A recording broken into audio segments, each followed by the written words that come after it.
কোরআনের আয়াত নাজিল হলো আহলে বাইত রাসূলের মর্যাদা। একটু মনোযোগ দিন। কোরআনের আয়াত নাজিল হলো, আল্লাহর হাবিবের তখন গা মুবারকে একটা কালো চাদর ছিল, পশমের চাদর, একটু মোটা কম্বলের মতো। ওই চাদর মোড়া দিয়ে হুজরা শরীফ থেকে নবীজি বের হইয়া হযরত ফাতেমা রাদিয়াল্লাহু আনহার বাড়ির দিকে হাঁটতে শুরু করলেন। ফাতেমা রাদিয়াল্লাহু আনহার ঘরের সামনে যায় দাঁড়াইলেন। নবীজিকে দেখে হযরত ফাতেমা দৌড়ায় আসছেন। আল্লাহর নবী তাকে চাদরের মধ্যে জড়িয়ে ধরলেন, চাদরের ভিতরে নিয়ে গেলেন। এমন সময় হযরত আলী আসলেন, আল্লাহর নবী তাকেও চাদরের মধ্যে জড়িয়ে নিলেন। এমন সময় হযরত ইমাম হাসান হুসাইন রাদিয়াল্লাহু আনহুমা দুই ভাই দৌড়ে আসছেন। আল্লাহর নবী তাদেরকেও চাদরের মধ্যে জড়িয়ে ধরলেন। জড়িয়ে ধরে নবী বলতে লাগলেন, আল্লাহুম্মা হাউলাই আহলি, আল্লাহ এরা আমার আহলে বায়াত। আল্লাহুম্মা হাউলাই আহলি, আল্লাহ এরা আমার আহলে বায়াত। সুম্মা তালা, এরপরে নবী তেলাওয়াত করলেন, ইন্নামা ইউরিদুল্লাহু লিউযহিবা আনকুমুর রিজসা আহলাল বাইতি ওয়া ইউতাখিরাকুম তাতহীরা।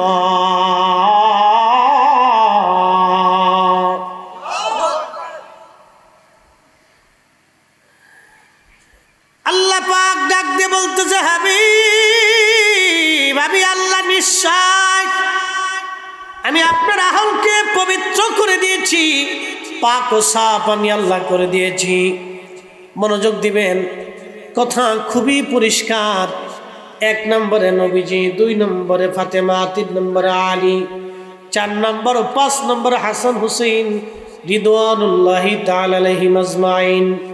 এই 5 জন ব্যক্তি আল্লাহ কর্তৃক পবিত্র, আল্লাহ কর্তৃক তারা পবিত্র, আল্লাহ কর্তৃক তাইয়্যিব এবং তাহের আল্লাহ বানায় দিলেন তাদেরকে। এই 5 জনের এই পরিবার থেকে খাস আহলে বায়তে খাস বলা হয়। আহলে বায়তে আম, প্রিয় নবীর অন্যান্য পরিবারের সদস্য যারা আছেন তারাও আহলে বায়তের সদস্য, কিন্তু এই 5 জনকে আল্লাহ একবারে খাসভাবে নির্বাচন করলেন। মনোযোগ দিয়ে কথাগুলি শুনবেন। হযরতে ইমাম আহমদ ইবনে হাম্বল তিনি তিনার কিতাব মুসনাদ আহমদে এবং আল্লামা ইমাম ইবনে কাসির তিনার কিতাব আল বেদায় ওয়ান নেহার মধ্যে একটা কওল, একটা ঘটনা তিনি লেখেন। হযরত আলী রাদিয়াল্লাহু তাআলা আনহু তিনি সিরিয়ার দিকে রওনা করেছেন যুদ্ধের জন্য। যুদ্ধের জন্য তিনি সেনাবাহিনী নিয়ে রওনা। বর্তমান যে কারবালা, এই কারবালাতে ইমাম হুসেন শহীদ যেখানে হন, এই রাস্তা দিয়ে উনি যাওয়ার সময় লোকদেরকে জিজ্ঞেস করলেন, হে লোকেরা, এই জায়গার নাম কি? লোকেরা বলল, আমিরুল মুমিনিন, এই জায়গার নাম হচ্ছে কারবালা।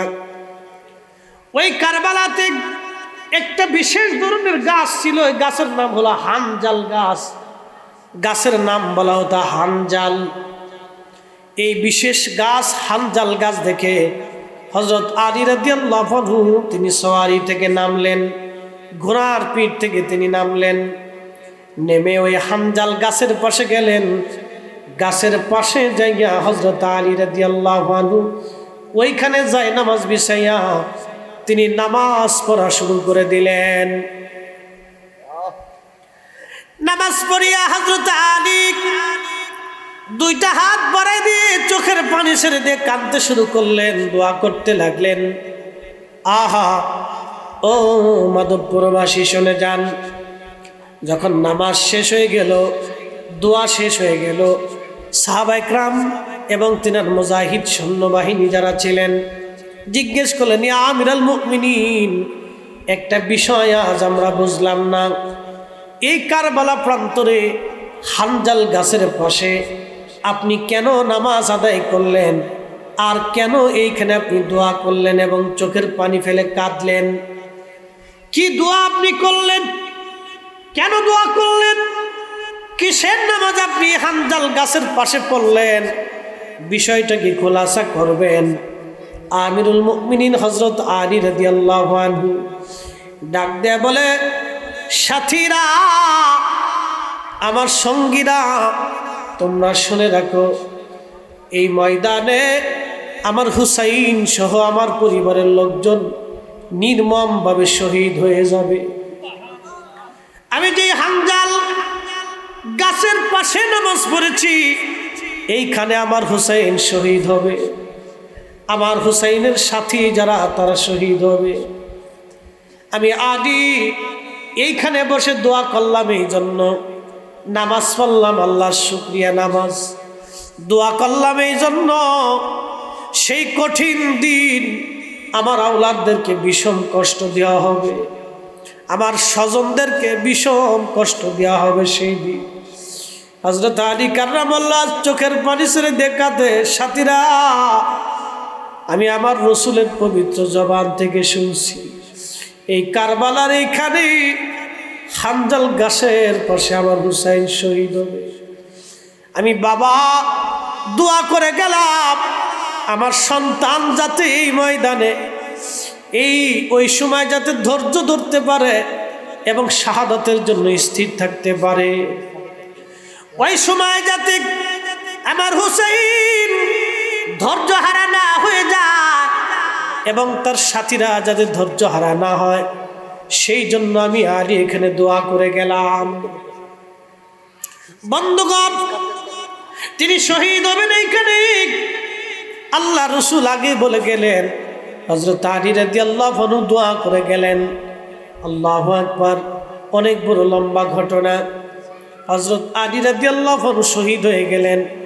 ওনাকে যারা শহীদ করলো তারা খারিজির নাম ছিল আব্দুর রহমান মুলজিম। আব্দুর রহমান কোনো খ্রিস্টানের নাম হয় না, কোনো ইহুদির নাম হয় না, কোনো বৌদ্ধ বা হিন্দু অথবা কোনো শিখের নাম হয় না। আব্দুর রহমান নাম হয় মুসলমানের। কপালের মধ্যে তার সেজদার চিহ্ন ছিল। কোন সেজদার চিহ্নটাকে আমি খারাপ বলতেছি না, কিন্তু আব্দুর রহমানের কপালের মধ্যে সেজদার চিহ্ন ছিল।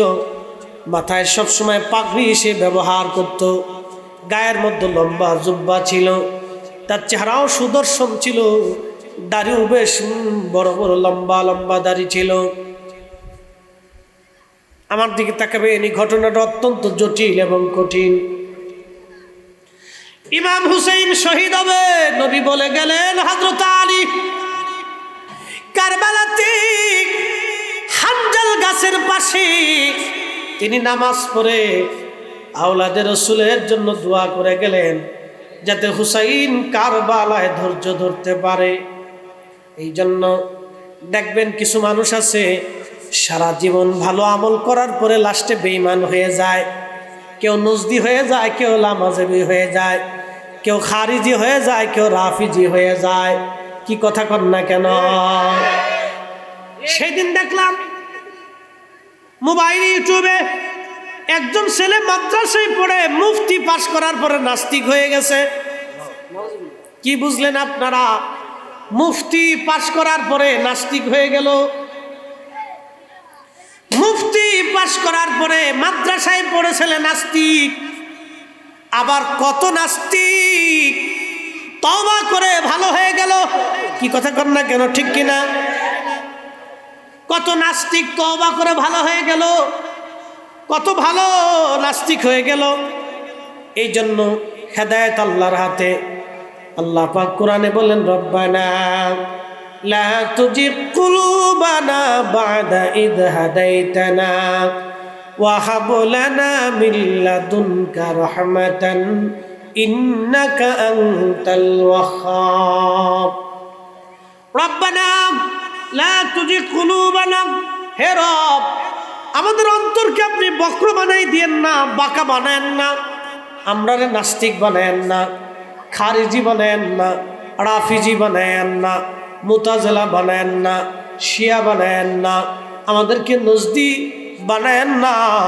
আল্লাহ আমাদের সুন্নি বানানোর পরে গুমরা বানাই দিয়েন না। শাহজালাল যে পথে, শাহপরান সে পথে, হযরত শাহ আলী যে পথে, খাজা বাবা আজমিরি যে পথে, হুজুর গাউসে পাক যে পথে, মুজাদ্দিদ আল ফিসানি যে পথে, খাজা বাহাউদ্দিন নকশবন্দ বুখারী যে পথে, নিজামুদ্দিন আউলিয়া যে পথে, কুতুবউদ্দিন কাকি যে পথে, আল্লাহ আমাদেরকে সেই পথে চালান। ইহদিনাস সিরাতাল মুস্তাকিম সিরাতাল্লাযীনা আনআমতা আলাইহিম, চালাও সে পথে যে পথে তোমার প্রিয়জন গেছেন চলি। ওলিদের পথ আহলে সুন্নাত ওয়াল জামাত, ওলিদের রাস্তা আহলে সুন্নাত ওয়াল জামাতের রাস্তা। কোন মা আহলে সুন্নাত ওয়াল জামাত ছাড়া কোন মা ওলির জন্ম দিতে পারে নাই, আহলে সুন্নাত ওয়াল জামাত ছাড়া নাজাতের রাস্তাও নাই। কথা কন না কেন? আহলে সুন্নাত ওয়াল জামাত ছাড়া নাজাতের কোন রাস্তা, একসাথে বলেন, রাস্তা নাই। এই আকীদা ছাড়া রাস্তা নেই। মাধবপুরের মুসলমান, সুলতানপুরবাসী, মনোযোগ দিয়ে কথাগুলি শুনে যাবেন। আল্লাহর হাবিব রাসূল করিম সাল্লাল্লাহু আলাইহি সাল্লাম বহুদিন আগে বলেছেন, না আলী রে, তোমার দাড়ি রক্তে রঞ্জিত না হওয়া পর্যন্ত তোমার মৃত্যু হবে না। হযরত আলীকে বলেছিলেন তুমি শহীদ হয়ে যাবা। তো শহীদকে করবে তাকে কোনো কাফের করে নাই, কোনো বেঈমান করে নাই, কোনো নাসারা করে নাই। তাকে শহীদ করেছে একজন নামধারী মুসলমান, তার নাম আব্দুর রহমান মুলজিম খারিজি। নাম আব্দুর রহমান, কপালে সেজদার চিহ্ন, মুখে লম্বা দাড়ি, মাথায় শুদ্ধ পাগড়ি, গায়ে চমৎকার পোশাক। নাম আব্দুর রহমান মুলজিম খারিজি। সে ওই যে আমাদের দেশে অনেক সময় বক্তারা আবা পরে না, আবা কুর্তা, কুর্তা সৌদি আরবের জাতীয় পোশাক এটা। সৌদি রাজা বাদশাহ আমির উমরা ওলামা ফুদালা মধ্যপ্রাচ্যে আরবে দেখবেন তারা এই কুর্তা আবার সবসময় পরে। এটা আদিকাল থেকে আরবিয়ান পোশাক, এটা আদিকাল থেকে আরবের জাতীয় পোশাক। আর আমাদের জাতীয় পোশাক হচ্ছে লুঙ্গি। আমাদের জাতীয় পোশাক কি? জোরে কর না। জাতীয় পাখির নাম কি? কও এই ছেলেরা, আজকে পরীক্ষা। জাতীয় ফলের নাম কি? কও। জাতীয় পশুর নাম কি? জাতীয় পশু, পশু রয়্যাল বেঙ্গল টাইগার। টাইগার হলো জাতীয় পশু। বাপরে বাপ, বাঘ মামা। বাঘ মামা দেখছো কোনোদিন? মামি দেখো না।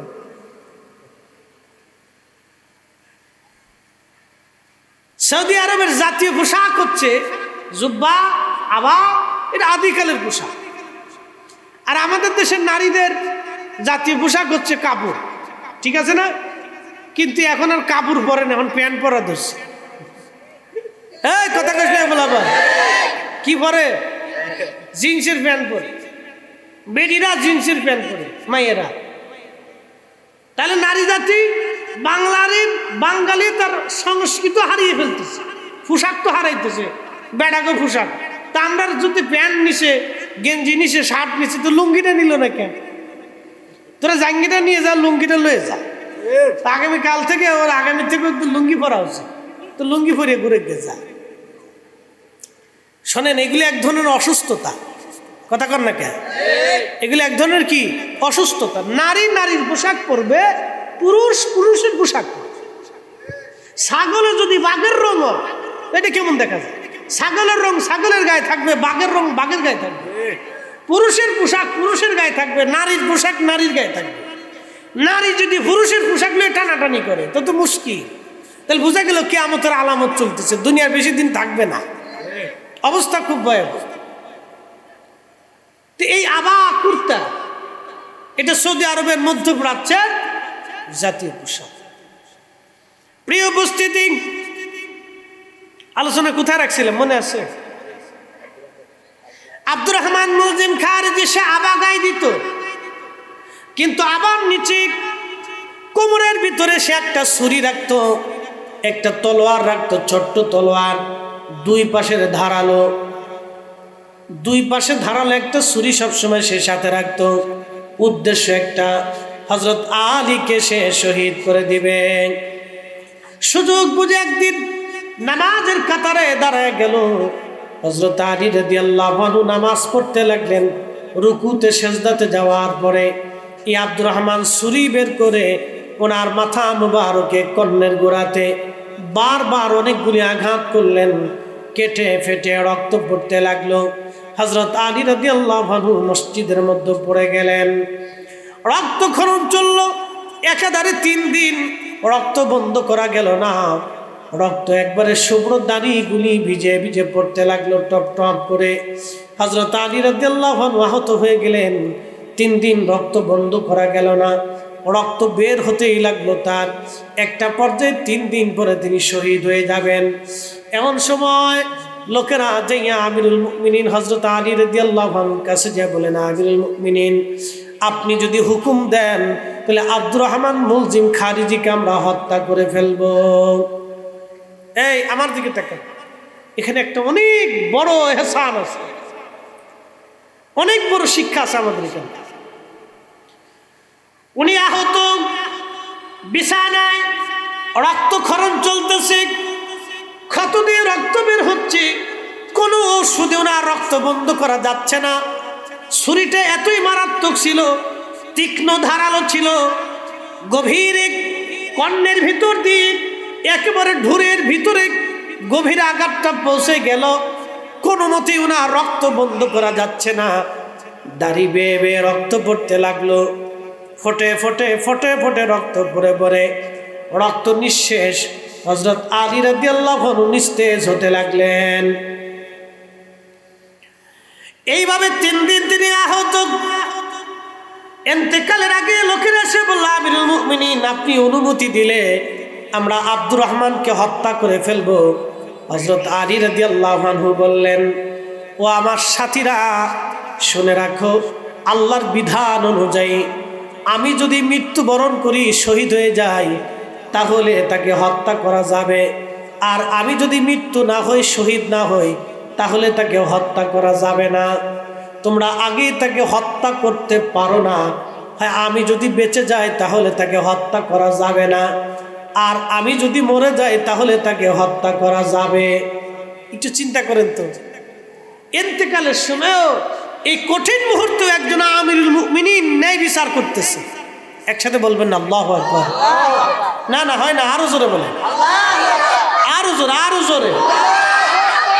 এই সময়ও মুসলিম মিল্লাতের আমির, আমিরুল মুমিনিন, খলিফাতুল মুসলিমিন হযরত আলী ন্যায় বিচারের কতটা আধার হলে, কতটা উন্নতম মশির হলে এই কঠিন আহত অবস্থায় তার শত্রুকে, প্রাণের দুশমনকে পর্যন্ত হত্যা করার অনুমতি দেন নাই।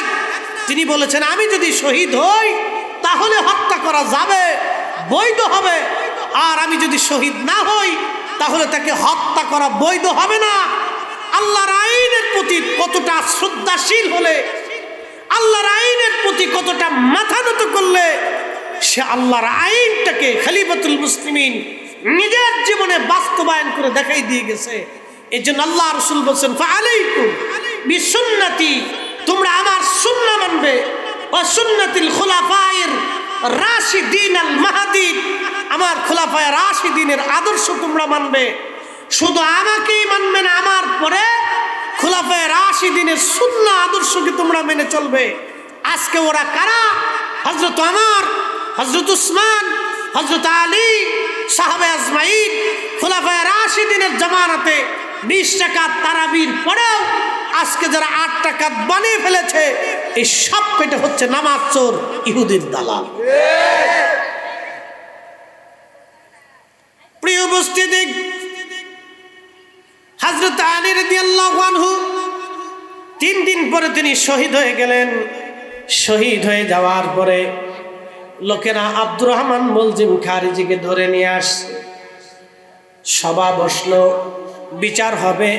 বিচারক রায় দিলেন তাকে হত্যা করা হোক, কিন্তু সহজে তাকে হত্যা করা হবে না, যেহেতু সে একজন প্রতিষ্ঠিত আমিরুল মুমিনিনকে হত্যা করেছে।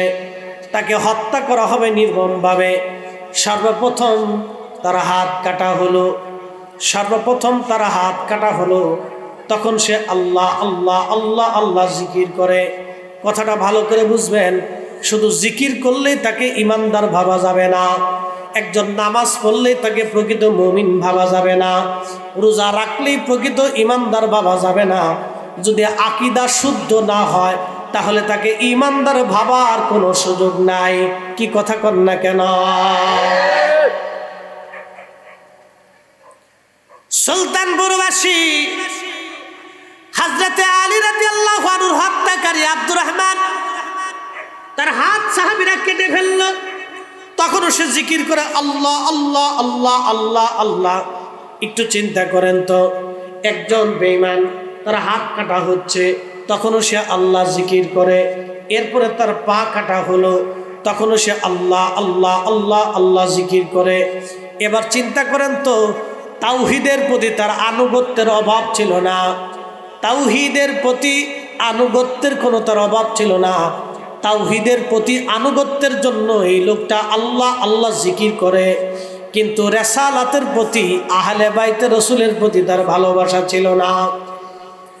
আহলে বাইতে রাসূলের প্রতি ভালোবাসা না থাকার কারণে রাসূলের খলিফা, নবীর জামাতা, নবীর আহলে বায়াত, রাসূলের চাচাতো ভাই হযরত শেরে খুদা আলীকে হত্যা করার কারণে তার জিকির, তার ইবাদত, তার কালেমা, তার নামাজ, তার রোজা, তার ইবাদত, তার কোরআন তেলাওয়াত, তার জীবনের কোনো নেক আমল থেকে জান্নাতে নিতে পারে না, আর পারবে না। কারণ হযরত আলীকে যে হত্যা করেছে সে মুসলমান আর থাকতে পারে না। আহলে বায়াতকে যে কষ্ট দিয়েছে সে আর মুসলমানের খাতায় তার নাম থাকতে পারে না। কি কথা কন না কেন?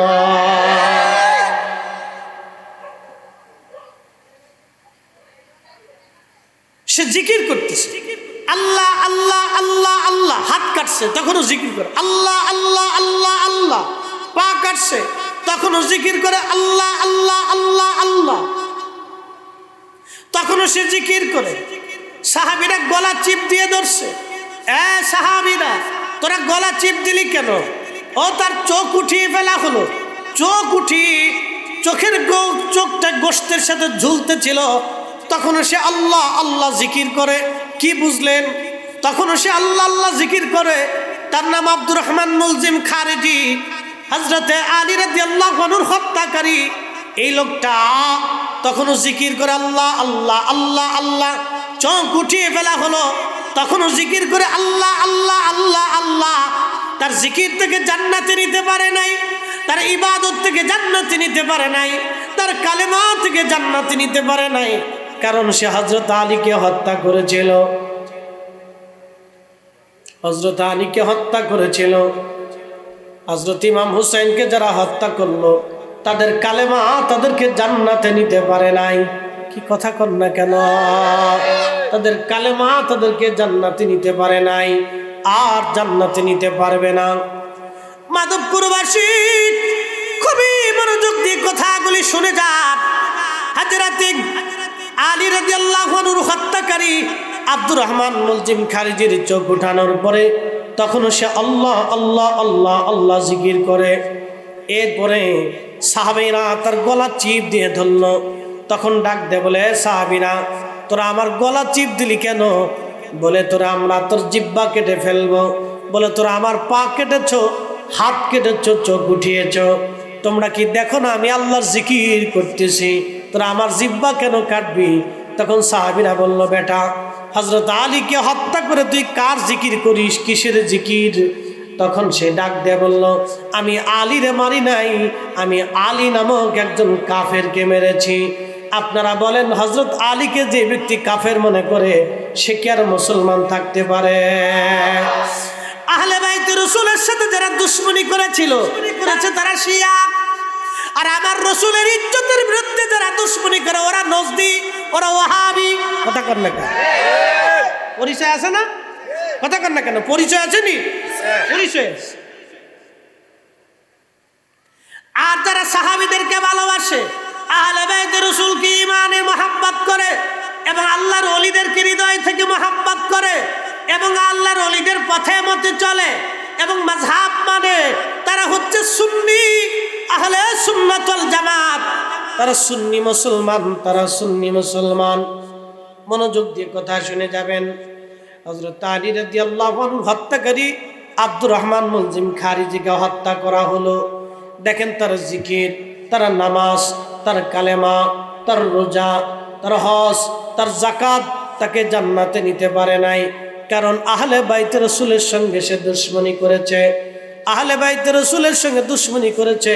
খলিফাতুল মুসলিমিন হযরত আলীর সঙ্গে দুশমনি রাখার কারণে তার কোনো ইবাদত আল্লাহ কবুল করে নাই, কোনো ইবাদত দিয়ে সে আল্লাহর জান্নাতে যেতে পারে নাই। মাধবপুরবাসী, হযরত ইমাম হুসাইন রাদিয়াল্লাহু আনহু কারবালায় 22,000 সৈন্য সামনে দাঁড়ানো। আমার দিকে কথাগুলি শুনে যাবেন। 22,000 সৈন্য সামনে দাঁড়ানো। 22,000-এর মধ্যে একজন খ্রিস্টান নাই, একজন ইহুদি নাই, একজন শিখ নাই, একজন হিন্দু নাই, একজন বৌদ্ধ নাই, একজন নাস্তিক নাই। 22,000-এর মধ্যে সবাই কালমা পড়নে বলা মুসলমান ছিল। আর যিনি 22,000-এর প্রধান সেনাপতি যিনি ছিলেন, তার নাম আমর বিন সাদ। তার পরিচয়টা দিয়ে যায়, তিনি এমন একজন সাহাবীর ছেলে ছিলেন, দুনিয়ার থেকে যে সাহাবী জান্নাতের সার্টিফিকেট পেয়েছেন, এ সাহাবীর নাম সাদ বিন আবি ওয়াক্কাস। আবু বকর ফিল জান্নাতি, ওমর ফিল জান্নাতি, ওসমান ফিল জান্নাতি, আলী ফিল জান্নাতি, তালহা ফিল জান্নাতি, জুবাইর ফিল জান্নাতি, আব্দুর রহমান ইবনে আউফ ফিল জান্নাতি, সাদ বিন আবি ওয়াক্কাস ফিল জান্নাতি, সাইদ ইবনে জুবাইর ফিল জান্নাতি, আব্দুর রহমান ইবনে আউফ ফিল জান্নাতি, আবু উবাইদা ইবনে জাররা ফিল জান্নাতি। 10 জন সাহাবী জান্নাতি। এই 10 জনের একজনের নাম সাদ বিন আবি ওয়াক্কাস রাদিয়াল্লাহু আনহু। তিনি তখন ইন্তেকাল করেছিলেন। তার ছেলের নাম আমর। এই আমর হলো কারবালার প্রধান সেনাপতি। ইয়াজিদের পক্ষে টাকার কাছে, ক্ষমতার কাছে মানুষের ঈমান বিক্রি হয়, যেটা বর্তমানে মধ্যপ্রাচ্যের ডলারের কাছে আমার দেশের কিছু মাথা মোটা শায়েকরা বিক্রি হয়ে গেছে। ইসরায়েল যখন ফিলিস্তিনিদেরকে হত্যা করে, তখন তারা মুখ বুঝে মুখের মধ্যে আঠা মেরে বসে থাকে। তারা ইসরায়েলের পক্ষ মনে মনে নেয়। মনে রাখবেন আপনারা, ওই যে দাজ্জাল পৃথিবীতে আসবে, দাজ্জালের প্রথম কাতারের সৈনিক হবে 70,000 ইহুদি। আর ইহুদিদের সাপোর্টার হবে সুফিয়ানি বাহিনী। সুফিয়ানি বাহিনী কোনো কাফের বাহিনী হবে না, তারা মুসলিমদের মধ্যে হবে। মুসলমানদের মধ্যে লক্ষ লক্ষ মুসলমান এই যে দাজ্জালের পক্ষ নিবে, ইহুদিদের পক্ষ নিবে। যারা মুসলমানদের মধ্যে ইহুদিদের পক্ষ নিবে, ফিলিস্তিনের বিরুদ্ধে যারা দাঁড়াবে, বাজান ওরা কোনোদিনও মুসলমানের বন্ধু হতে পারে না। ওরা সবকটা মুসলমানের দুশ্মন। কথা কন না কেন?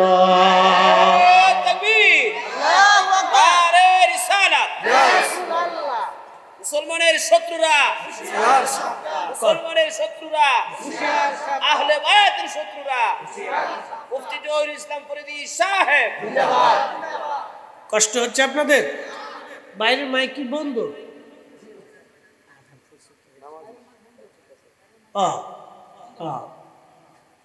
বাইরের নামাজ চলতেছে।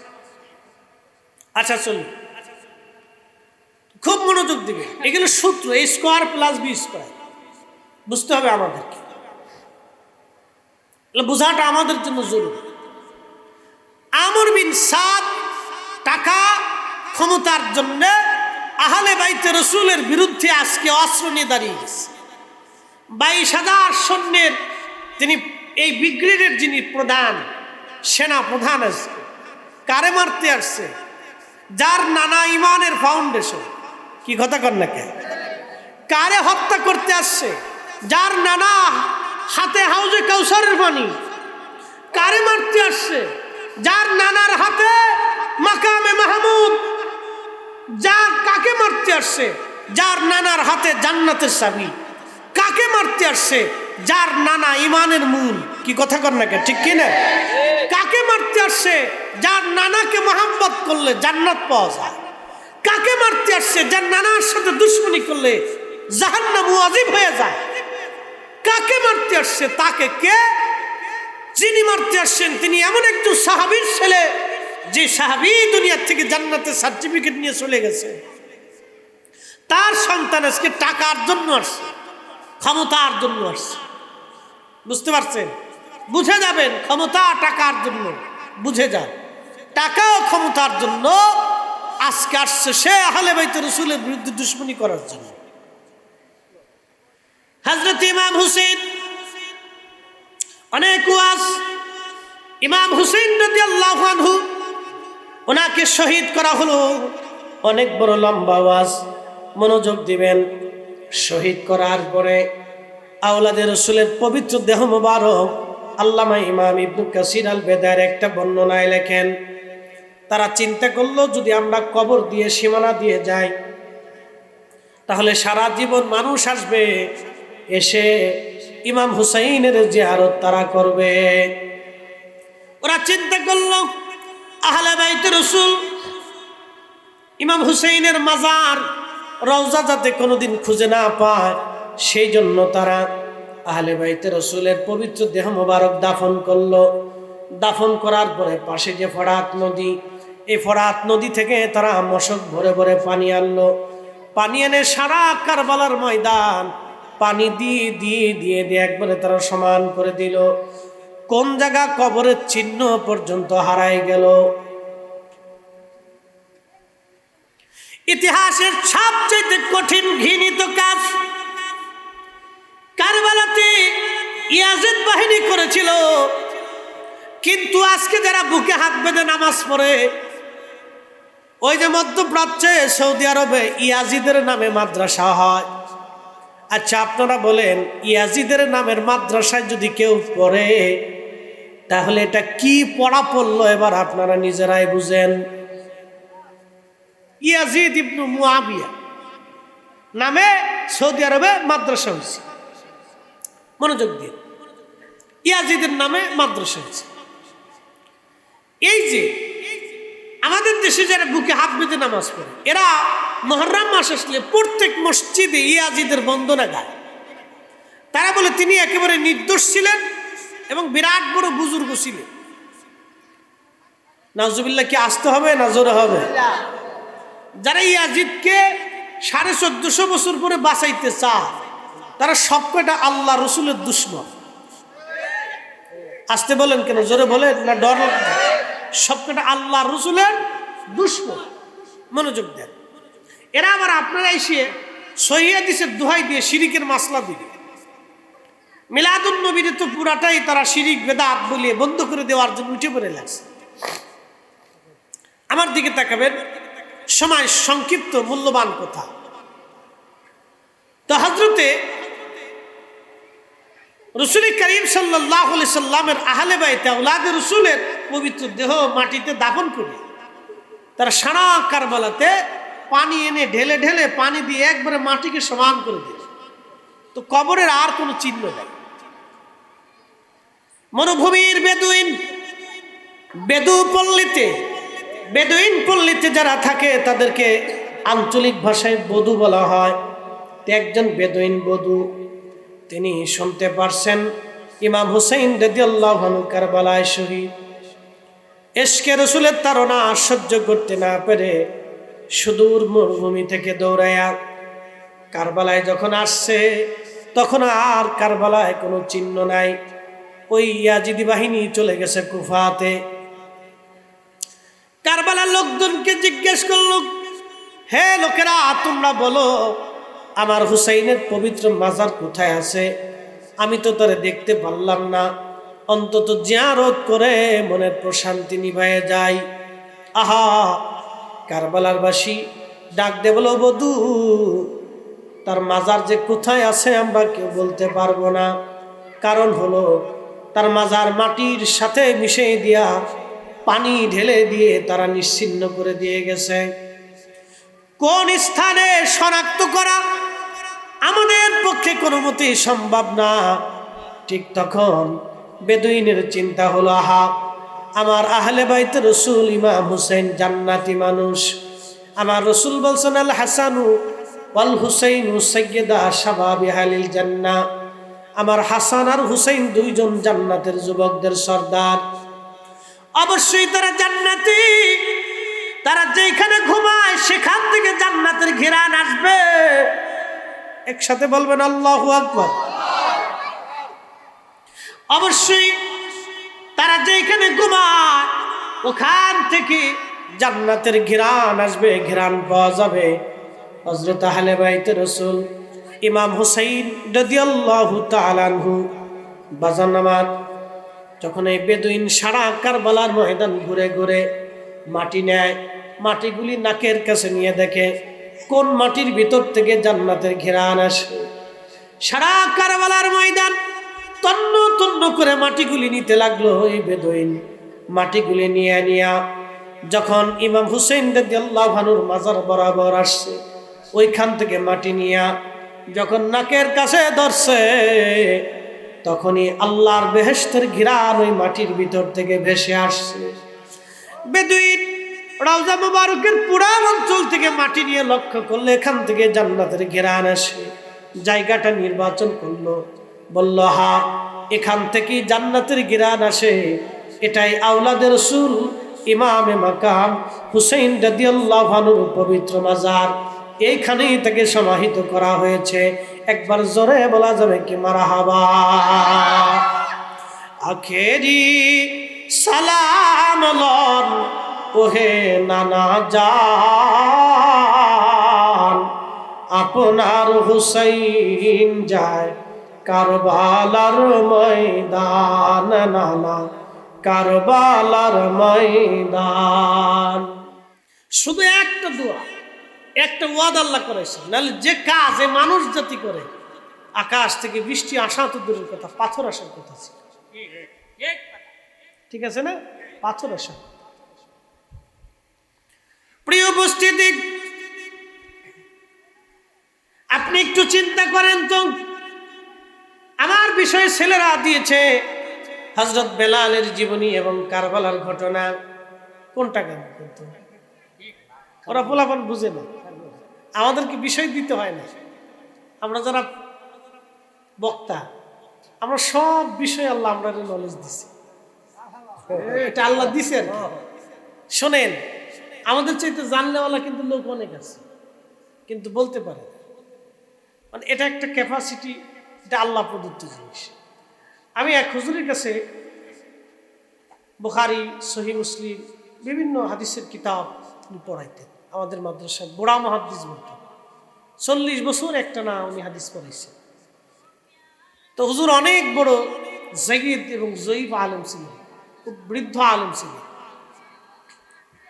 তো উনি যখন হাদিস পড়াইতেন তো মনে হতো যে কোরআনের হাফেজ, কোরআন শরীফ পড়তেছে, এই ধরনের ইয়া ছিল। ওনার সামনে মাদ্রাসার বড়বা আলেমরা যারা প্রিন্সিপাল, ভাইস প্রিন্সিপাল, ওনারা হাদিস পড়তে সাহস করতে না, হুজুরের সামনে ডর করে, ভয় করে যে কোনটা ধরে বসবে। তো অনেক বড় আলেম ছিল, তা আমার খুব আদর করতে। তা আমি ছোটকাল থেকে এরকম ওয়াজ নসিহত টুকটাক পারি আর কি, গজল টজল গাই, মিষ্টি মিষ্টি কথা কই। তো হুজুর মাঝে মধ্যে আমার বলতো, মনু বরিশাল বাড়ি ছিল, মনু তুমি আপনি মিষ্টি মিষ্টি কথা কেমনে কও? আমি বলি, হুজুর এই আল্লাহ আপনারে দিছে আমরারে এই কোরআন কিতাব হাদিস বুখারী এগুলো শেখানোর জন্য, আর আমরারে আল্লাহ দিছে পাবলিকের ওয়াজ শোনানোর লাগে।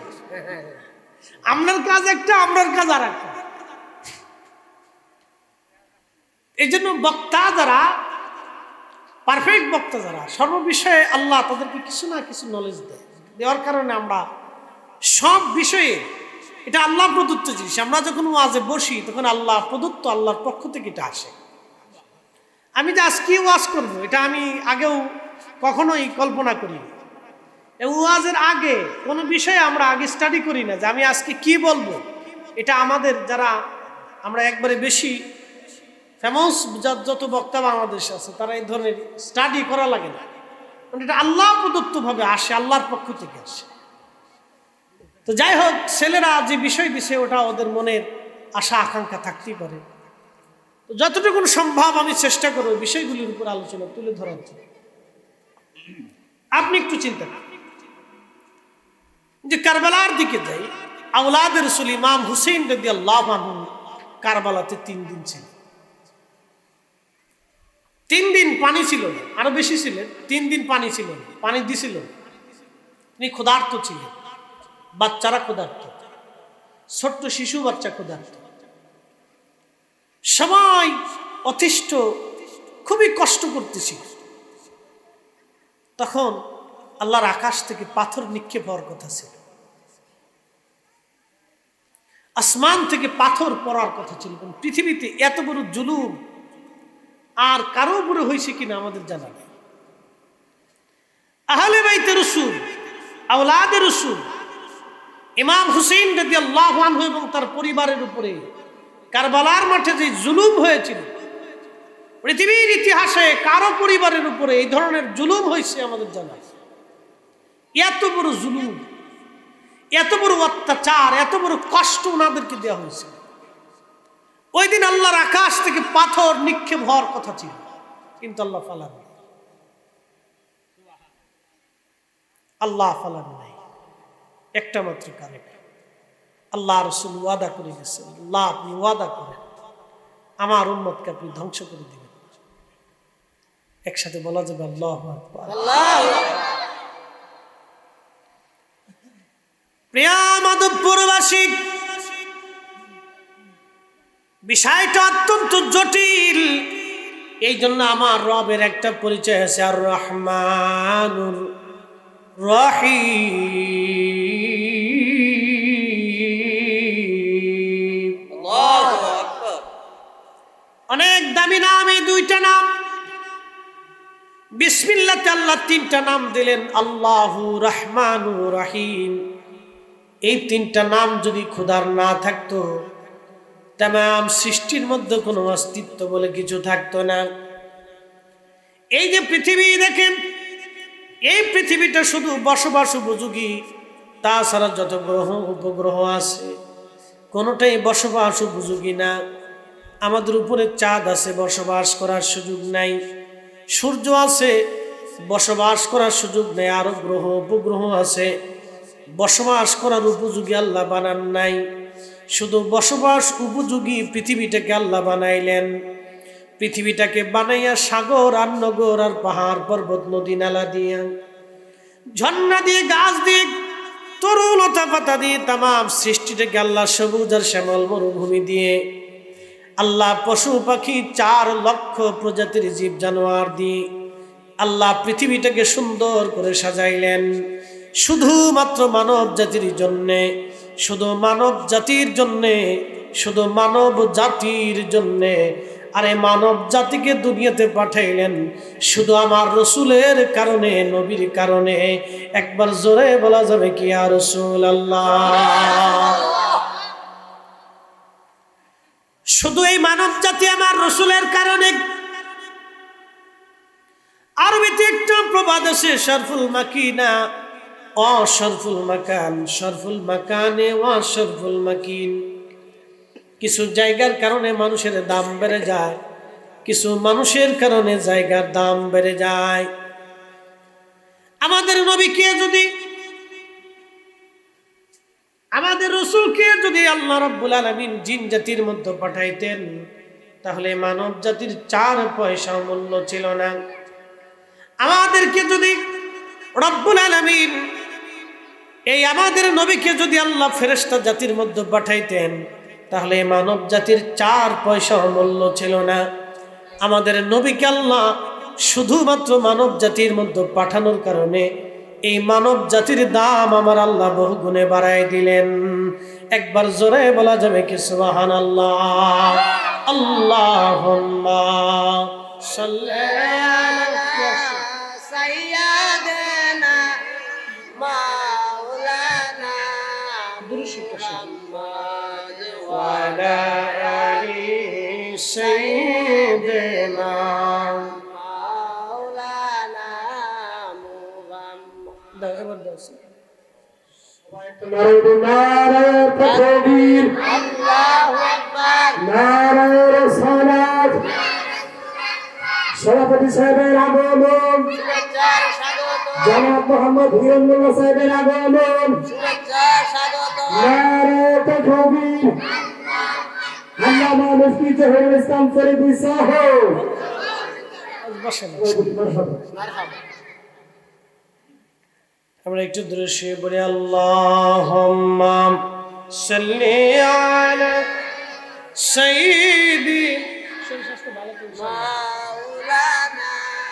মুহাম্মাদ ওয়া আলা আলি সাইয়্যিদিনা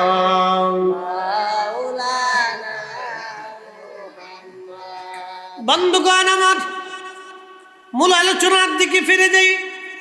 সময়ের স্বল্পতা, সময় কম, কথা বেশি। কারবালার দিকে ফিরে যাব।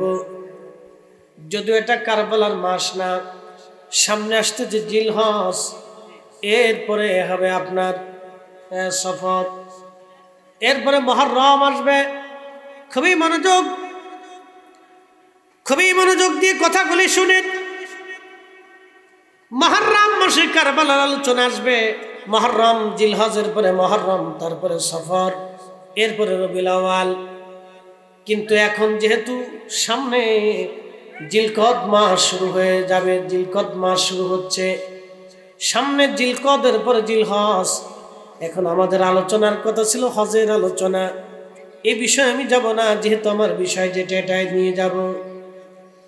হযরত ইমাম হুসাইন রাদিয়াল্লাহু আনহু, তিনার সম্মান, তিনার পরিবারের সম্মান আল্লাহ কর্তৃক নির্বাচিত।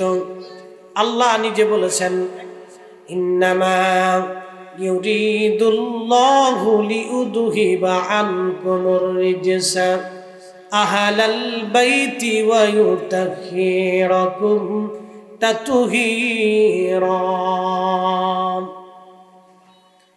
রব্বুল আলামিন বললেন, আমার হাবিব, আপনার আহলে বায়াতকে আমি আল্লাহ রাব্বুল আলামিন পবিত্রতর পবিত্র করে দিলাম, পাক করে দিলাম, পবিত্রতর পবিত্র বানাই দিলাম। আপনি নবীর আহলে পরিবারকে পাক বানাইলাম।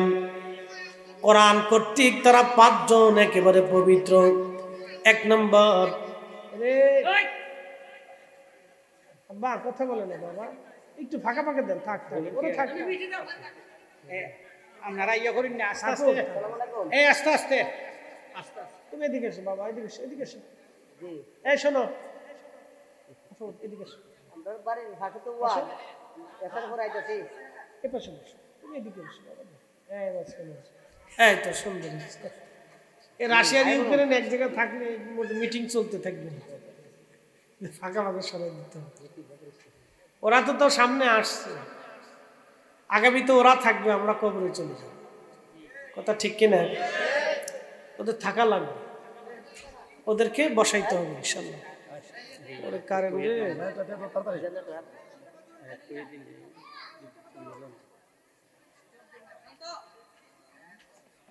অবস্থা ভালো লাগছে।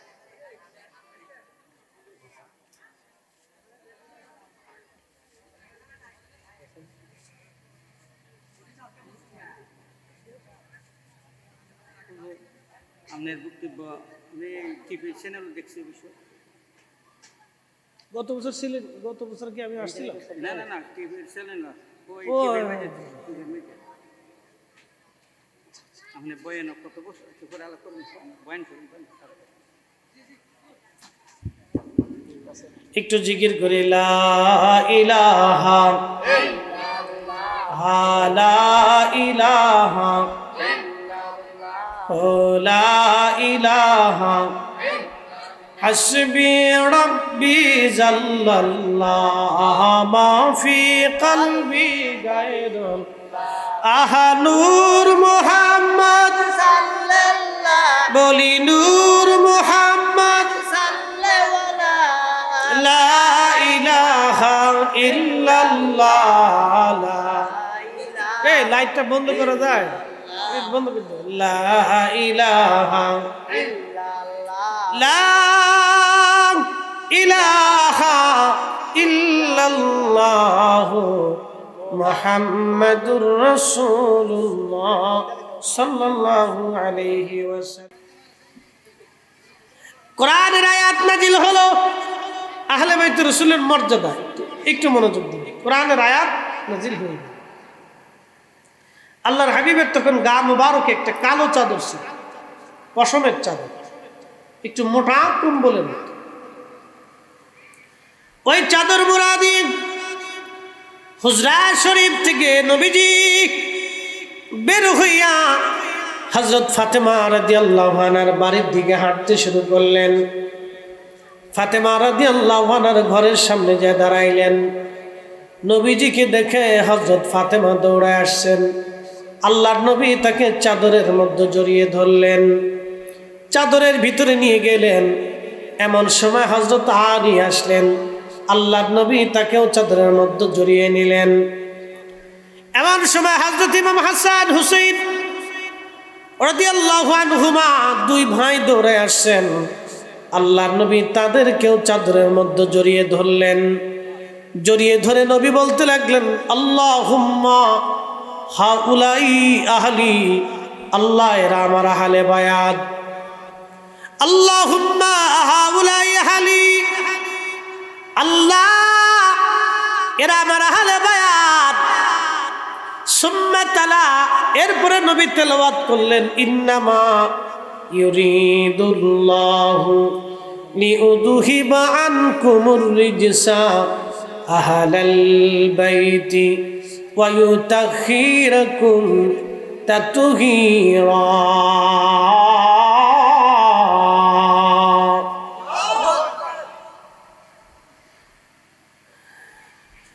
আল্লাহ পাক ডাক দিয়ে বলতেছে, হাবিব, আমি আল্লাহ নিশ্চয় আমি আপনার আহলকে পবিত্র করে দিয়েছি, পাক ও সাফ আমি আল্লাহ করে দিয়েছি। মনোযোগ দিবেন, কথা খুবই পরিষ্কার। 1 নম্বরে নবীজি, 2 নম্বরে ফাতেমা, 3 নম্বরে আলী, 4 নম্বর ও 5 নম্বরে হাসান হুসেইন রিদওয়ানুল্লাহি তাআলা আলাইহিম আজমাইন। এই 5 জন ব্যক্তি আল্লাহ কর্তৃক পবিত্র, আল্লাহ কর্তৃক তারা পবিত্র, আল্লাহ কর্তৃক তাইয়্যিব এবং তাহের আল্লাহ বানাই দিলেন তাদেরকে। এই 5 জনের এই পরিবারটাকে খাস আহলে বায়তে খাস বলা হয়। আহলে বায়তাম, প্রিয় নবীর অন্যান্য পরিবারের সদস্য যারা আছেন তারাও আহলে বায়তের সদস্য, কিন্তু এই 5 জনকে আল্লাহ একবারে খাসভাবে নির্বাচন করলেন। মনোযোগ দিয়ে কথাগুলি শুনবেন। হযরতে ইমাম আহমদ ইবনে হাম্বল তিনি তিনার কিতাব মুসনাদ আহমদে এবং আল্লামা ইমাম ইবনে কাসির তিনার কিতাব আল বেদায় ওয়ান নেহার মধ্যে একটা কওল, একটা ঘটনা তিনি লেখেন। হযরত আলী রাদিয়াল্লাহু তাআলা আনহু তিনি সিরিয়ার দিকে রওনা করেছেন যুদ্ধের জন্য। যুদ্ধের জন্য তিনি সেনাবাহিনী নিয়ে রওনা। বর্তমান যে কারবালা, এই কারবালাতে ইমাম হুসেন শহীদ যেখানে হন, এই রাস্তা দিয়ে উনি যাওয়ার সময় লোকদেরকে জিজ্ঞেস করলেন, হে লোকেরা, এই জায়গার নাম কি? লোকেরা বলল, আমিরুল মুমিনিন, এই জায়গার নাম হচ্ছে কারবালা। ওই কারবালাতে একটা বিশেষ ধরনের গাছ ছিল, ওই গাছের নাম হলো হানজাল গাছ। গাছের নাম বলা হতো হানজাল। এই বিশেষ গাছ হানজাল গাছ দেখে হযরত আলী রাদিয়াল্লাহু আনহু তিনি সওয়ারি থেকে নামলেন, ঘোড়ার পিঠ থেকে তিনি নামলেন, নেমে ওই হানজাল গাছের পাশে গেলেন। গাছের পাশে জায়গা হযরত আলী রাদিয়াল্লাহু আনহু ওইখানে যায় নামাজ বিছাইয়া তিনি নামাজ পড়া শুরু করে দিলেন। নামাজ পড়িয়া হযরত আলী 2টা হাত বাড়াই দিয়ে চোখের পানি ছেড়ে দিয়ে কাঁদতে শুরু করলেন, দোয়া করতে লাগলেন। আহা, ও মাধবপুরবাসী শুনে যান, যখন নামাজ শেষ হয়ে গেল, দোয়া শেষ হয়ে গেল, সাহাবায়ে কেরাম এবং তিনার মুজাহিদ সৈন্যবাহিনী যারা ছিলেন জিজ্ঞেস করলেন, ইয়া আমিরুল মুমিনিন, একটা বিষয় আজ আমরা বুঝলাম না। এই কারবালা প্রান্তরে হানজাল গাছের পাশে আপনি কেন নামাজ আদায় করলেন, আর কেন এইখানে আপনি দোয়া করলেন এবং চোখের পানি ফেলে কাঁদলেন? কি দোয়া আপনি করলেন? কেন দোয়া করলেন? কিসের নামাজ আপনি হানজাল গাছের পাশে পড়লেন? বিষয়টা কি খোলাসা করবেন? আমিরুল মুমিনিন হযরত আলী রাদিয়াল্লাহু আনহু ডাক দেয়া বলে, সাথীরা, আমার সঙ্গীরা, তোমরা শুনে রাখো, এই ময়দানে আমার হুসাইন সহ আমার পরিবারের লোকজন নির্মমভাবে শহীদ হয়ে যাবে। আমি যে হানজাল গাছের পাশে নামাজ পড়েছি, এইখানে আমার হুসাইন শহীদ হবে, আমার হুসাইনের সাথী যারা তারা শহীদ হবে। আমি আদি এইখানে বসে দোয়া করলাম, এই জন্য নামাজ পড়লাম আল্লাহর শুকরিয়া নামাজ, দোয়া করলাম এই জন্য সেই কঠিন দিন আমার আওলাদদেরকে বিষম কষ্ট দেওয়া হবে, আমার স্বজনদেরকে বিষম কষ্ট দেওয়া হবে সেই দিন। হযরত আলী কাররামাল্লাহ চোখের পানি ছেড়ে দেখাতে, সাথীরা আমি আমার রসুলের পবিত্র জবান থেকে শুনছি এই কারবালার এইখানে হানজাল গাছের পাশে আমার হুসাইন শহীদ হবে। আমি বাবা দোয়া করে গেলাম আমার সন্তান যাতে এই ময়দানে ওই সময় যাতে ধৈর্য ধরতে পারে এবং শাহাদাতের জন্য স্থির থাকতে পারে, ওই সময় যাতে আমার হুসাইন ধৈর্য হারা না হয়ে যায় এবং তার সাথীরা যাতে ধৈর্য হারা না হয়, সেই জন্য আমি আলী এখানে দোয়া করে গেলাম। বন্ধুগণ, তিনি শহীদ হবেন এইখানে।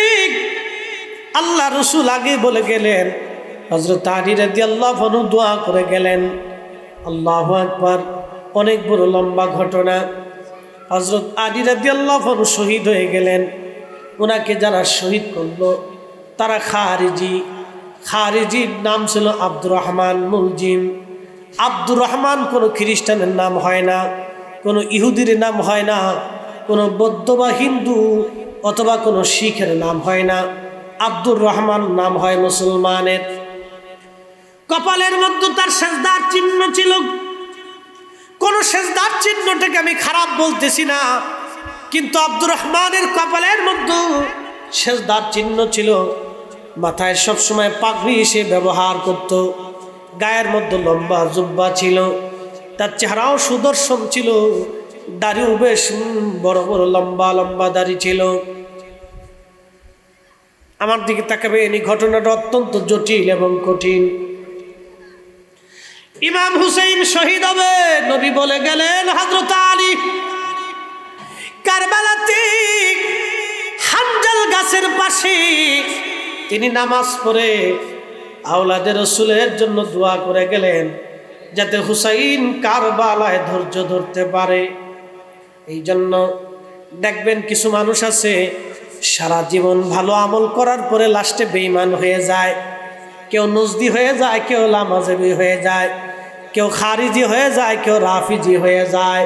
কি কথা কন না কেন? সেদিন দেখলাম মোবাইল ইউটিউবে একজন ছেলে মাদ্রাসায় পড়ে মুফতি পাশ করার পরে নাস্তিক হয়ে গেছে। কি বুঝলেন আপনারা? মুফতি পাশ করার পরে নাস্তিক হয়ে গেল। মুফতি পাশ করার পরে মাদ্রাসায় পড়ে ছেলে নাস্তিক। আবার কত নাস্তিক তওবা করে ভালো হয়ে গেল। কি কথা কন না কেন? ঠিক কিনা? কত নাস্তিক তওবা করে ভালো হয়ে গেল, কত ভালো নাস্তিক হয়ে গেল। এই জন্য হেদায়েত আল্লাহর হাতে। আল্লাহ পাক কোরআনে বলেন, রব্বানা লা তুজিগ কুলুবানা বা'দা ইদ হাদাইতানা ওয়া হাব লানা মিন লাদুনকা রাহমাতান ইন্নাকা আনতাল ওয়াহ্হাব। রব্বানা লা তুজিগ কুলুবানা, হে রব আমাদের অন্তরকে আপনি বক্র বানাই দিয়েন না, বাঁকা বানায়েন না, আমরারে নাস্তিক বানায়েন না, খারিজি বানায়েন না, রাফিজি বানায়েন না, মুতাজিলা বানায়েন না, শিয়া বানায়েন না, আমাদেরকে নজদি বানায়েন না। আল্লাহ আমাদের সুন্নি বানানোর পরে গুমরা বানাই দিয়েন না।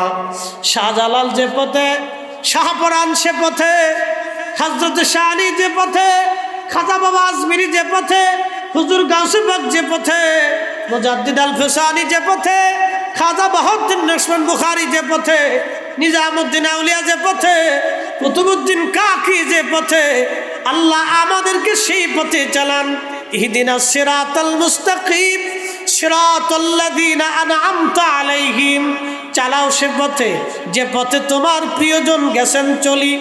অলিদের পথ আহলে সুন্নাত ওয়াল জামাত, অলিদের রাস্তা আহলে সুন্নাত ওয়াল জামাতের রাস্তা।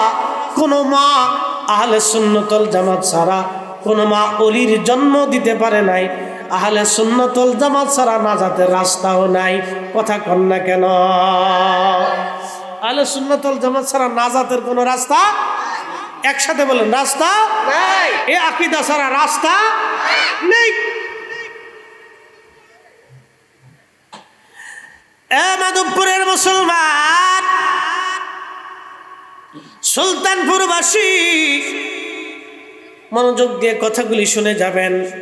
আল্লাহর হাবিব রাসূল করিম সাল্লাল্লাহু আলাইহি সাল্লাম বহুদিন আগে বলেছেন, না আলী রে, তোমার দাড়ি রক্তে রঞ্জিত না হওয়া পর্যন্ত তোমার মৃত্যু হবে না। হযরত আলীকে বলেছিলেন তুমি শহীদ হয়ে যাবা।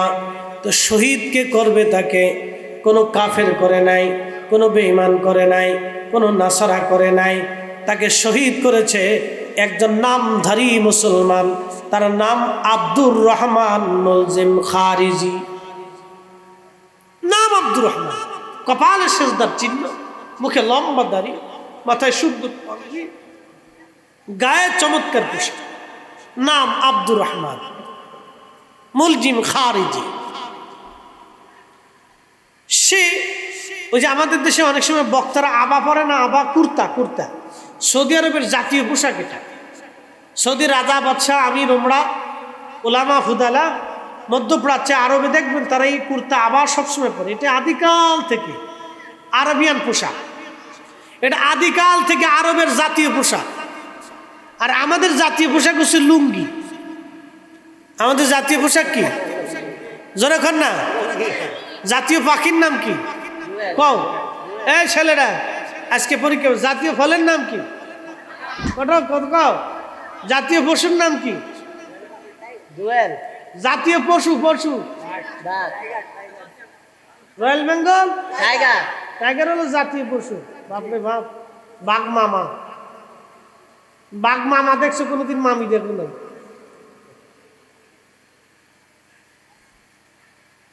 সৌদি আরবের জাতীয় পোশাক হচ্ছে জুব্বা, আবা, এটা আদিকালের পোশাক। আর আমাদের দেশের নারীদের জাতীয় পোশাক হচ্ছে কাপড়, ঠিক আছে না? কিন্তু এখন আর কাপড় পরে না, এখন প্যান্ট পরা ধরছে। এই কথা কইস না বলাবা, কি পরে? জিন্সের প্যান্ট পরে। বেডিরা জিন্সের প্যান্ট পরে, মাইয়েরা। তাহলে নারী জাতি বাঙালি তার সংস্কৃতি হারিয়ে ফেলতেছে, পোশাক তো হারাইতেছে, বেড়াকে পোশাক। তা আমরা যদি প্যান্ট নিছে, গেঞ্জি নিছে, শার্ট নিছে, তো লুঙ্গিটা নিল না কেন? তোরা জাঙ্গিটা নিয়ে যা, লুঙ্গিটা লয়ে যা। আগামী কাল থেকে ওর আগামী থেকে লুঙ্গি পরা উচিত, তো লুঙ্গি পরে ঘুরে গে যা। শোনেন, এগুলি এক ধরনের অসুস্থতা। কথা কর না কেন? এগুলি এক ধরনের কি অসুস্থতা। নারী নারীর পোশাক পরবে, পুরুষ পুরুষের পোশাক পরবে। ছাগলে যদি বাঘের রং হয়, এটা কেমন দেখা যায়?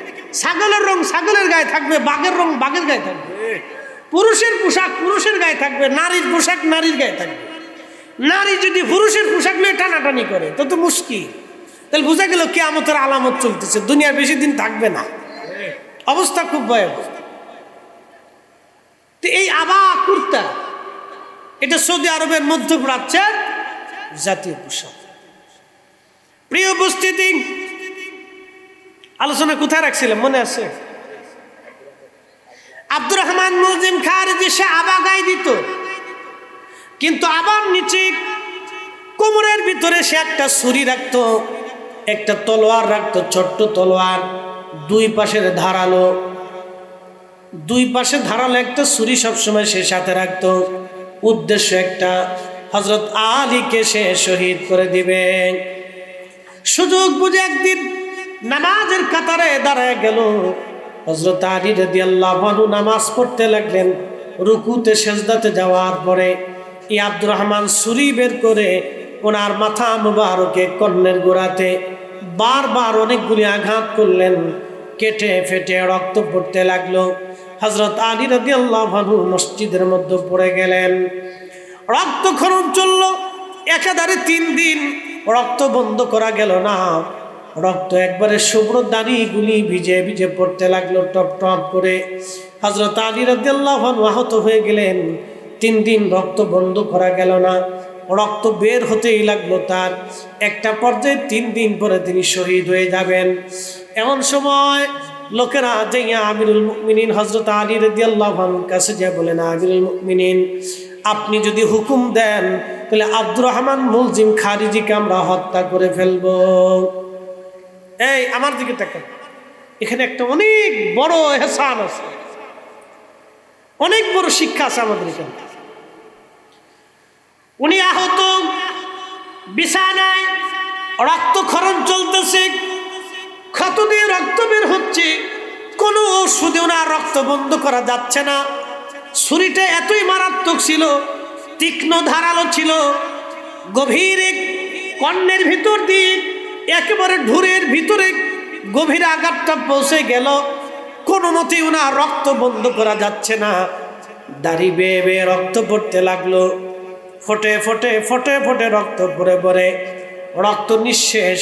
হযরত আলী রাদিয়াল্লাহু আনহু নিস্তেজ হতে লাগলেন। এইভাবে 3 দিন তিনি আহত। ইন্তেকালের আগে লোকেরা এসে বলল, আমিরুল মুমিনিন আপনি অনুমতি দিলে আমরা আব্দুর রহমানকে হত্যা করে ফেলবো। হযরত আলী রাদিয়াল্লাহু আনহু বললেন, ও আমার সাথীরা শুনে রাখো, আল্লাহর বিধান অনুযায়ী আমি যদি মৃত্যুবরণ করি, শহীদ হয়ে যাই, তাহলে তাকে হত্যা করা যাবে। আর আমি যদি মৃত্যু না হই, শহীদ না হই, তাহলে তাকে হত্যা করা যাবে না। তোমরা আগেই তাকে হত্যা করতে পারো না। হ্যাঁ, আমি যদি বেঁচে যাই তাহলে তাকে হত্যা করা যাবে না, আর আমি যদি মরে যাই তাহলে তাকে হত্যা করা যাবে। একটু চিন্তা করেন তো, ইন্তেকালের সময়ও এই কঠিন মুহূর্তে একজন আমিরুল মুমিনিন ন্যায় বিচার করতেছে। একসাথে বলবেন না আল্লাহু আকবার? না না, হয় না, আরো জোরে বলেন, আরো জোরে, আরো জোরে। এই সময়ও মুসলিম মিল্লাতের আমির, আমিরুল মুমিনিন, খলিফাতুল মুসলিমিন হযরত আলী ন্যায় বিচারের কতটা আধার হলে, কতটা উন্নত মমশির হলে এই কঠিন আহত অবস্থায় তার শত্রুকে, প্রাণের দুশমনকে পর্যন্ত হত্যা করার অনুমতি দেন নাই। তিনি বলেছেন, আমি যদি শহীদ হই তাহলে হত্যা করা যাবে, বৈধ হবে, আর আমি যদি শহীদ না হই তাহলে তাকে হত্যা করা বৈধ হবে না। আল্লাহর আইনের প্রতি কতটা শ্রদ্ধাশীল হলে, আল্লাহর আইনের প্রতি কতটা মাথা নত করলে সে আল্লাহর আইনটাকে খলিফাতুল মুসলিমিন নিজের জীবনে বাস্তবায়ন করে দেখাই দিয়ে গেছে। এই জন্য আল্লাহ রাসূল বলেছেন, ফাআলাইকুম বিসুন্নতি, তোমরা আমার সুন্নাহ মানবে, ও সুন্নাতিল খুলাফায়ে রাশিদিন আল মাহদীন, আমার খুলাফায়ে রাশিদিনের আদর্শ তোমরা মানবে। শুধু আমাকেই মানবে না, আমার পরে খুলাফায়ে রাশিদিনের সুন্নাহ আদর্শকে তোমরা মেনে চলবে। আজকে ওরা কারা? হযরত ওমর, হযরত উসমান, হযরত আলী, সাহাবে আজমাইন, খুলাফায়ে রাশিদিনের জামানাতে 20 রাকাত তারাবির পরেও আজকে যারা 8 রাকাত বানিয়ে ফেলেছে, এই সব কয়টা হচ্ছে নামাজ চোর, ইহুদির দালাল। প্রিয় উপস্থিতি, হযরত আলী রাদিয়াল্লাহু আনহু 3 দিন পরে তিনি শহীদ হয়ে গেলেন। শহীদ হয়ে যাওয়ার পরে লোকেরা আব্দুর রহমান মুলজিম খারিজিকে ধরে নিয়ে আসছে। সভা বসলো, বিচার হবে। বিচারক রায় দিলেন তাকে হত্যা করা হোক, কিন্তু সহজে তাকে হত্যা করা হবে না, যেহেতু সে একজন প্রতিষ্ঠিত আমিরুল মুমিনিনকে হত্যা করেছে, তাকে হত্যা করা হবে নির্মমভাবে। সর্বপ্রথম তারা হাত কাটা হলো, সর্বপ্রথম তারা হাত কাটা হলো। তখন সে আল্লাহ আল্লাহ আল্লাহ আল্লাহ জিকির করে। কথাটা ভালো করে বুঝবেন, শুধু জিকির করলেই তাকে ইমানদার ভাবা যাবে না, একজন নামাজ পড়লেই তাকে প্রকৃত মুমিন ভাবা যাবে না, রোজা রাখলেই প্রকৃত ইমানদার ভাবা যাবে না। যদি আকীদা শুদ্ধ না হয় তাহলে তাকে ইমানদার ভাবার কোনো সুযোগ নাই। কি কথা কন না কেন? সুলতানপুরবাসী হযরতে আলী রাদিয়াল্লাহু আনহুর হত্যাকারী আব্দুর রহমান তার হাত সাহাবীরা কেটে ফেলল। তখনও সে জিকির করে আল্লাহ আল্লাহ আল্লাহ আল্লাহ আল্লাহ। একটু চিন্তা করেন তো, একজন বেঈমান তার হাত কাটা হচ্ছে, তখনও সে আল্লাহ জিকির করে। এরপরে তার পা কাটা হলো, তখনও সে আল্লাহ আল্লাহ আল্লাহ আল্লাহ জিকির করে। এবার চিন্তা করেন তো, তাওহীদের প্রতি তার আনুগত্যের অভাব ছিল না, তাওহীদের প্রতি আনুগত্যের কোনো তার অভাব ছিল না। তাওহীদের প্রতি আনুগত্যের জন্য এই লোকটা আল্লাহ আল্লাহ জিকির করে, কিন্তু রিসালাতের প্রতি, আহলে বাইতে রাসূলের প্রতি তার ভালোবাসা ছিল না। আহলে বাইতে রাসূলের প্রতি ভালোবাসা না থাকার কারণে রাসূলের খলিফা, নবীর জামাতা, নবীর আহলে বায়াত, রাসূলের চাচাতো ভাই হযরত শেরে খুদা আলীকে হত্যা করার কারণে তার জিকির, তার ইবাদত, তার কালেমা, তার নামাজ, তার রোজা, তার ইবাদত, তার কোরআন তেলাওয়াত, তার জীবনের কোনো নেক আমল তাকে জান্নাতে নিতে পারে না, আর পারবে না। কারণ হযরত আলীকে যে হত্যা করেছে সে মুসলমান আর থাকতে পারে না। আহলে বায়াতকে যে কষ্ট দিয়েছে সে আর মুসলমানের খাতায় তার নাম থাকতে পারে না। কি কথা কন না কেন?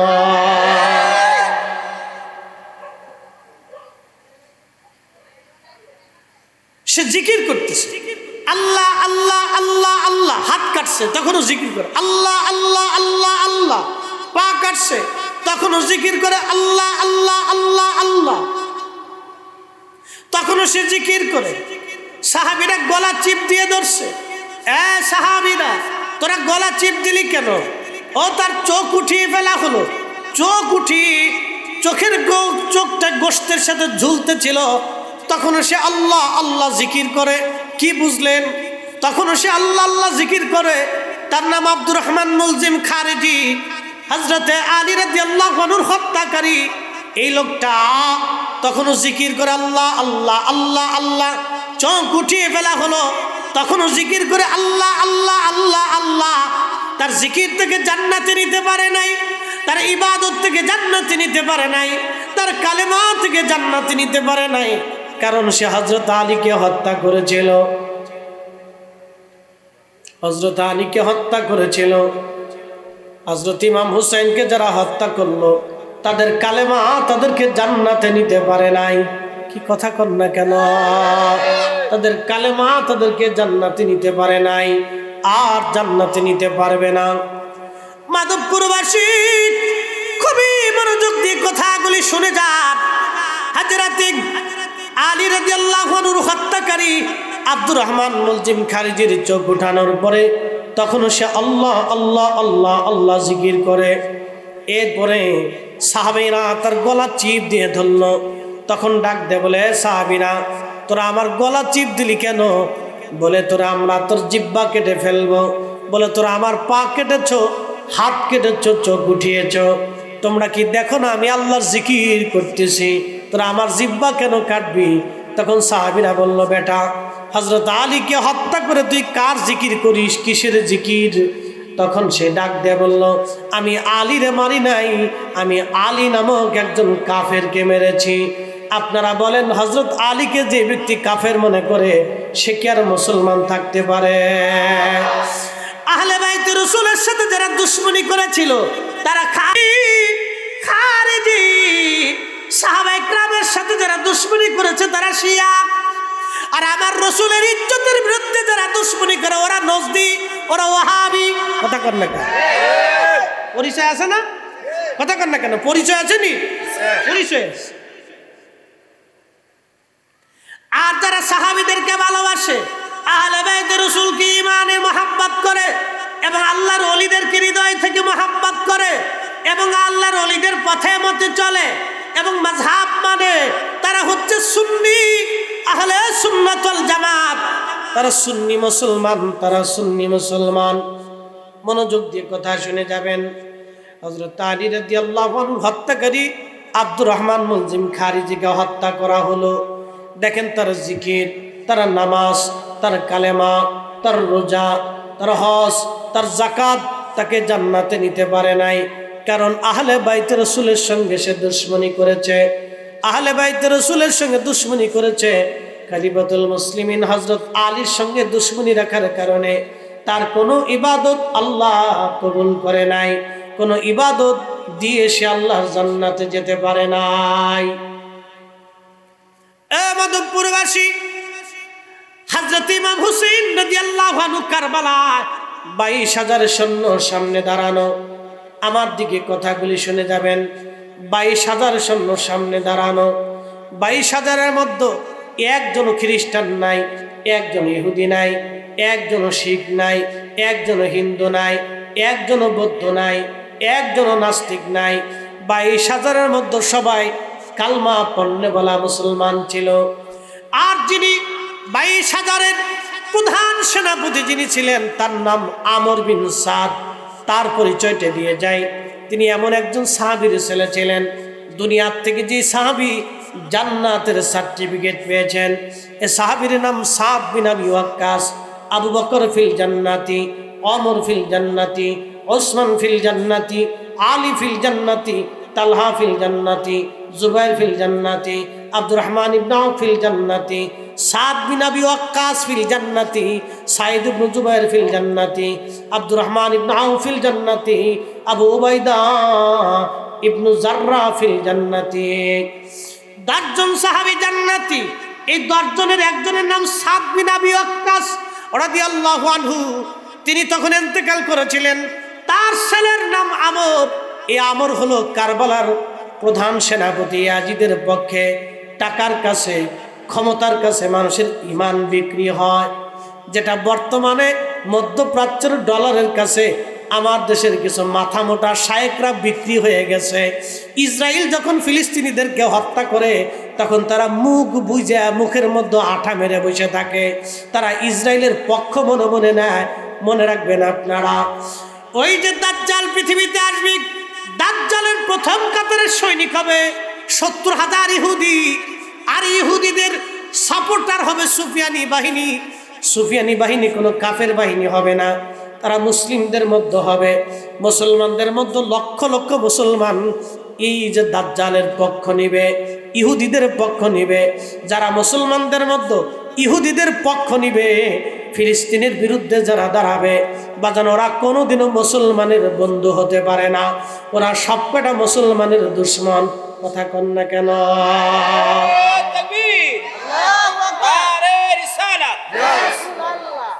মুসলমানের শত্রুরা, মুসলমানের শত্রুরা, আহলে বায়াতের শত্রুরা, মুফতি জহিরুল ইসলাম ফরিদী সাহেব। কষ্ট হচ্ছে আপনাদের? বাইরের মাইক কি বন্ধ?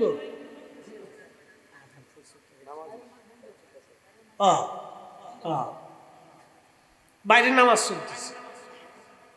আচ্ছা চলুন, খুব মনোযোগ দিবে। এগুলো সূত্র, a square plus B square বুঝতে হবে আমাদেরকে। বোঝাটা আমাদের জন্য জরুরি।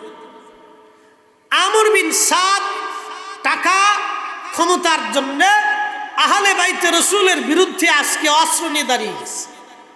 22,000 সৈন্যের তিনি এই ব্রিগেডের যিনি প্রধান সেনা প্রধান আজকে কারে মারতে আসছে? যার নানা ইমানের ফাউন্ডেশন। কি কথা কর না কে? কারে হত্যা করতে আসছে? যার নানা হাতে হাউজে কাউসারের পানি। কারে মারতে আসছে? যার নানার হাতে মাকামে মাহমুদ। যার কাকে মারতে আসছে? যার নানার হাতে জান্নাতের চাবি। কাকে মারতে আসছে? যার নানা ইমানের মূল। কি কথা কর না কে? ঠিক কি না? কাকে মারতে আসছে? যার নানাকে মোহাম্মত করলে জান্নাত পাওয়া যায়। কাকে মারতে আসছে? যার নানার সাথে দুশ্মনী করলে জাহান্নাম ওয়াজিব হয়ে যায়। কাকে মারতে আসছে? তাকে কে? যিনি মারতে আসছেন তিনি এমন একজন সাহাবীর ছেলে, যে সাহাবী দুনিয়ার থেকে জান্নাতের সার্টিফিকেট নিয়ে চলে গেছে। তার সন্তান আজকে টাকার জন্য আসছে, ক্ষমতার জন্য আসছে। বুঝতে পারছেন? বুঝে যাবেন, ক্ষমতা টাকার জন্য। বুঝে যান, টাকা ও ক্ষমতার জন্য আজকে আসছে সে আহলে বাইত রাসূলের বিরুদ্ধে দুশমনী করার জন্য। হযরত ইমাম হুসাইন অনেক ওয়াজ, ইমাম হুসাইন রাদিয়াল্লাহু আনহু ওনাকে শহীদ করা হলো, অনেক বড় লম্বা ওয়াজ, মনোযোগ দিবেন। শহীদ করার পরে আওলাদে রাসূলের পবিত্র দেহ মোবারক আল্লামা ইমাম ইবনে কাসির আল বেদায়ের একটা বর্ণনায় লেখেন, তারা চিন্তা করলো যদি আমরা কবর দিয়ে সীমানা দিয়ে যাই তাহলে সারা জীবন মানুষ আসবে এসে ইমাম হুসাইনের জিয়ারত তারা করবে। ওরা চিন্তা করলো আহলে বাইত রাসূল ইমাম হুসাইনের মাজার রওজা যাতে কোনোদিন খুঁজে না পায়, সেই জন্য তারা আহলে বাইত রাসূলের পবিত্র দেহ মোবারক দাফন করলো। দাফন করার পরে পাশে যে ফরাত নদী, এই ফরাত নদী থেকে তারা মশক ভরে ভরে পানি আনলো। পানি এনে সারা কারবালার ময়দান পানি দিয়ে দিয়ে দিয়ে দিয়ে একবারে তারা সমান করে দিল। কোন জায়গা কবরের চিহ্ন পর্যন্ত হারাই গেল।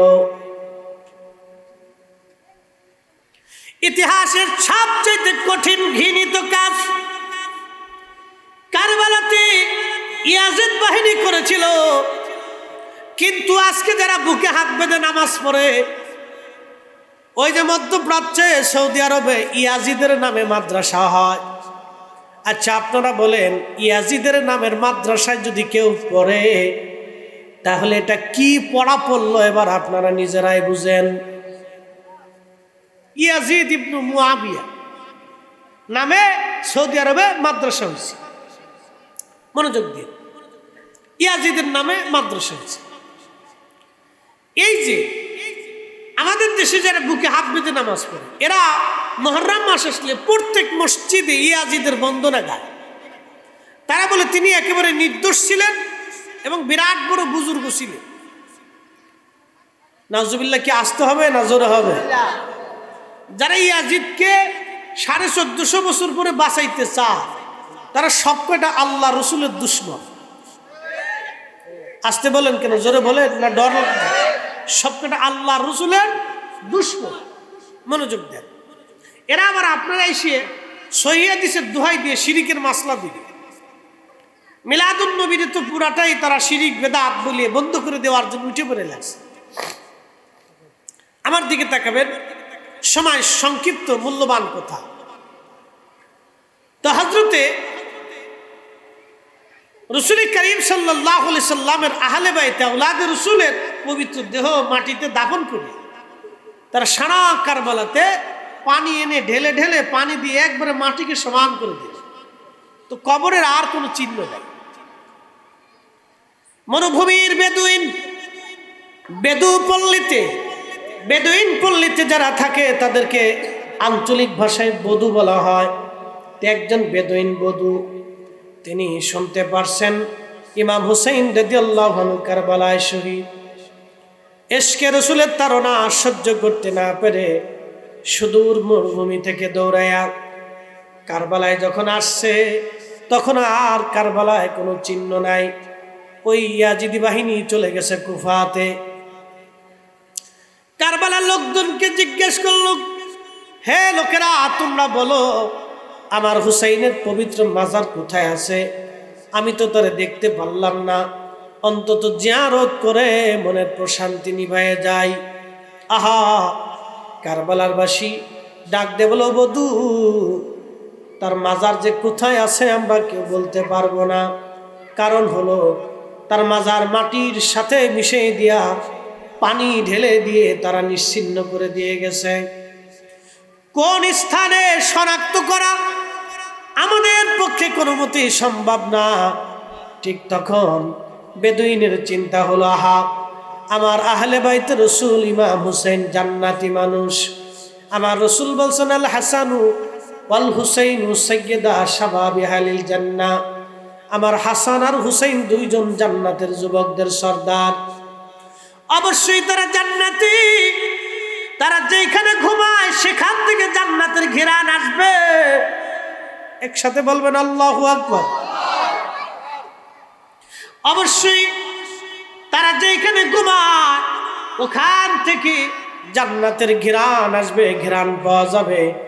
হযরত আহলে বাইত রাসূল ইমাম হুসাইন রাদিয়াল্লাহু তাআলা আনহু বাজান আমার যখন এই বেদুইন সারা কারবালার ময়দান ঘুরে ঘুরে মাটি নেয়, মাটিগুলি নাকের কাছে নিয়ে দেখে কোন মাটির ভিতর থেকে জান্নাতের ঘিরান আসে।